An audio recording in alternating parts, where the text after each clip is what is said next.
Hello my dear students, how are you? I hope कि सब अच्छे होंगे। तो बच्चों शुरू करते हैं कक्षा 6 नैतिक शिक्षा का अध्याय नंबर 3। हमारे अध्याय का नाम है बच्चों गुण की महत्ता। तो हम पढ़ेंगे आज गुण की महत्ता के विषय में। ध्यान से देखेंगे सभी।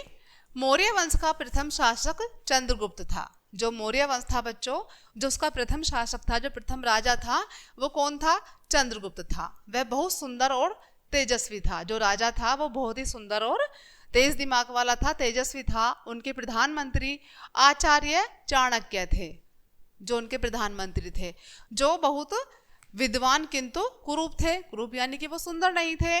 एक दिन चंद्रगुप्त और चाणक्य दोनों दरबार में बैठे हुए थे। चंद्रगुप्त ने अपने गुरु की प्रतिभा, विद्वता और धैर्य की खूब प्रशंसा की तथा फिर थोड़ा रुककर कहा कि काश ईश्वर ने आपको सौंदर्य भी प्रदान किया होता। मतलब कि काश कि इतनी सारी खूबी आपके अंदर है और काश कि भगवान आपको सुंदर भी बना देता। चाणक्य समझ गए कि चंद्रगुप्त को अपनी सुंदरता पर अभिमान है। अभिमान यानी कि घमंड है। उन्होंने एक नौकर को अपने पास बुलाया, उनके कान में धीरे से कुछ कहा। थोड़ी देर में वही नौकर जल से भरे 2 पात्र लेकर उपस्थित हुआ। पात्र यानी कि 2 बर्तन लेकर उपस्थित हुआ सामने उनके। उनमें से एक पात्र मिट्टी का बना था तथा दूसरा पात्र सोने का बना हुआ था। नौकर ने चंद्रगुप्त को सोने के पात्र वाला जल पहले पीने को दिया, उसके पश्चात यानी उसके बाद मिट्टी के पात्र वाला जल पीने को दिया। चंद्रगुप्त के जल पी लेने के बाद आचार्य चाणक्य ने प्रश्न किया कि शिष्य, किस पात्र का जल शीतल और अच्छे स्वाद वाला था? चंद्रगुप्त ने उत्तर दिया कि गुरुजी, जल तो मिट्टी के पात्र का ही शीतल और सुस्वादकर था, मतलब बहुत स्वादिष्ट था, जो मिट्टी के बर्तन का जल था।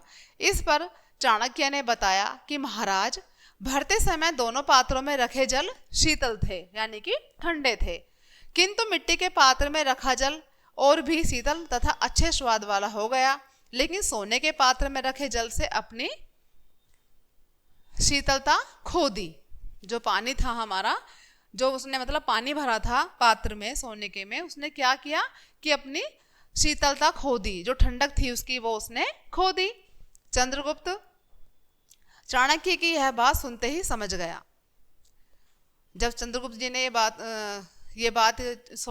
जब चाणक्य जी ने ये बात की चंद्रगुप्त से, तो वो चंद्रगुप्त इस बात को समझ गया कि सौंदर्य की अपेक्षा गुण अधिक महत्वपूर्ण होता है। इस घटना के बाद उसने कभी भी अपने सौंदर्य पर अभिमान नहीं किया।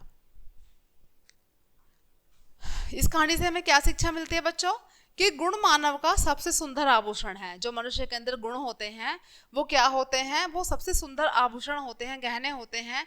इसलिए कहा गया है कि राजा तो केवल अपने देश में ही पूजा जाता है। जो राजा होता है उसकी पूजा केवल अपने देश में ही होती है, किंतु जो गुणी व्यक्ति होते हैं वो सर्वत्र यानी कि हर जगह पूजे जाते हैं, अर्थात आदर प्राप्त करते हैं। वो जहां भी जाते हैं अपने गुणों की वजह से हर जगह पूजे जाते हैं। ठीक है बच्चों, तो ये था हमारी कहानी गुण की महत्ता। आई होप के सभी को समझ आई होगी। तो बच्चों मिलते हैं नेक्स्ट चैप्टर में, तब तक के लिए बाय बाय।